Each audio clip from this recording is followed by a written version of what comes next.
member for Menzies. Hear, hear. Thank you, Deputy Speaker. It is a great honour to represent the largest Iranian community in Australia in my electorate of Menzies.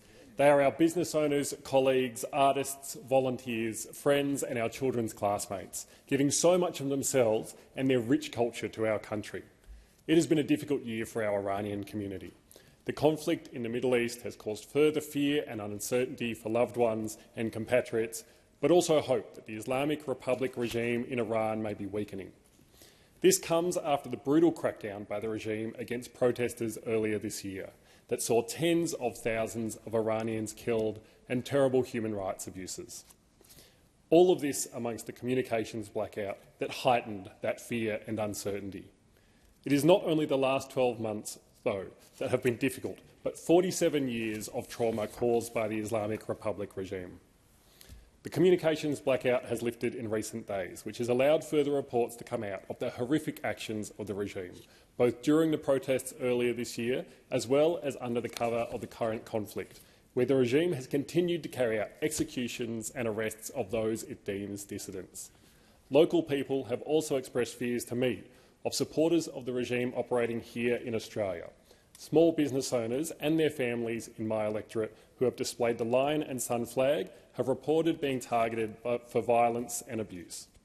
I want to assure those people that these concerns are treated incredibly seriously and I will continue to raise them at the highest levels.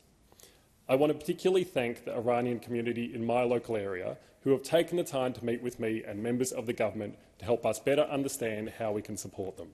I'm incredibly grateful to the House of Persia in Doncaster for bringing together community leaders and hosting the Minister for Home Affairs, as well as the member for Deakin and myself, for important and honest conversations.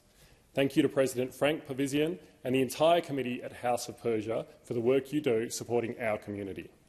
I want to acknowledge local business owner Shahzad Shahkazandeh and Dr Minu Gamari for taking time to talk to me about your concerns and how the Australian government can better support Iranian Australians. I'd also like to thank the Australian-Iranian Society of Victoria for their ongoing engagement and for holding their Nowruz celebration at Victoria's Parliament House a couple of months ago to mark the new year and share the beauty of Persian culture through a tradition that is over 3,000 years old. Thank you to our Fruz, Cam, Hura and all those involved at ASOV for your tireless work and advocacy. And I'm grateful to the Manningham Baha'i community for meeting to raise their concerns regarding the ongoing oppression of the people of their faith, particularly prisoners on death row being subject to torture and even mock executions.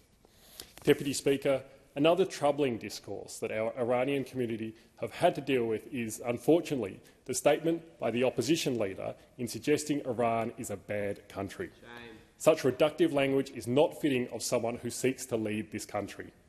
I know that Iran is a great country and a great civilisation, with a great people and a terrible, oppressive, murderous government in the Islamic Republic regime. Deputy Speaker, I know some people will be hoping for an end to the war in Iran, but I also know that many Iranian Australians do not want the return to the status quo. They will be hoping for change. I know that many people in my community have expressed strong support for Reza Pahlavi. I believe that Iran's political future should be determined by the Iranian people. I stand with all Iranians across society in their fight against oppression. Our government has recently announced additional sanctions and travel bans, bringing the total to over 230 sanctions against individuals and entities linked with the regime and the IRGC. This is on top of expelling the Iranian ambassador and listing the IRGC as a state sponsor of terrorism. This is stronger action than any previous government has taken. To the Iranian people in my electorate, I want to thank you for your continued engagement, your contribution to our community and for your strength and resilience at this incredibly difficult time. The Albanese government and I, as your local member, will continue to call out the actions of the Islamic Republic regime and we will continue to stand with the brave people of Iran and with all Iranian Australians.